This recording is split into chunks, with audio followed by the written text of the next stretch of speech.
நடிகை வழக்கில் நிபந்தனையற்ற மன்னிப்பு கோரியுள்ளார் நாம் தமிழர் கட்சியின் தலைமை ஒருங்கிணைப்பாளர் சீமான். அது தொடர்பான அண்மை செய்தியை பார்க்கிறோம்.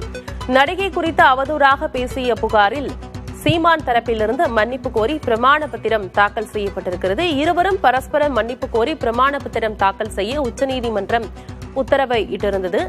இந்நிலையில் நாம் தமிழர் கட்சியின் தலைமை ஒருங்கிணைப்பாளர் சீமான் தற்போது மன்னிப்பு கோரி பிரமாண பத்திரம் தாக்கல் செய்திருக்கிறார். இருவரும் பரஸ்பர மன்னிப்பு கோரி பிரமாண பத்திரம் தாக்கல் செய்ய வேண்டும் என உச்சநீதிமன்றம் உத்தரவிட்டிருந்தது.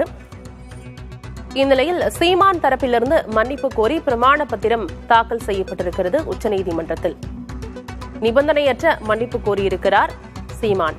நடிகை குறித்து அவதூறாக பேசிய புகாரில் சீமான் தரப்பிலிருந்து மன்னிப்பு கோரி பிரமாண பத்திரம் தாக்கல் செய்யப்பட்டிருக்கிறது. இரண்டு தரப்பிலிருந்துமே பரஸ்பரம் மன்னிப்பு கோரி பிரமாண பத்திரம் தாக்கல் செய்ய வேண்டும் என உச்சநீதிமன்றம் உத்தரவிட்டிருந்தது. இந்நிலையில் மன்னிப்பு கேட்க என்ன தயக்கம் என நடிகை தரப்புக்கு உச்சநீதிமன்ற நீதிபதி கேள்வி எழுப்பியிருக்கிறார்.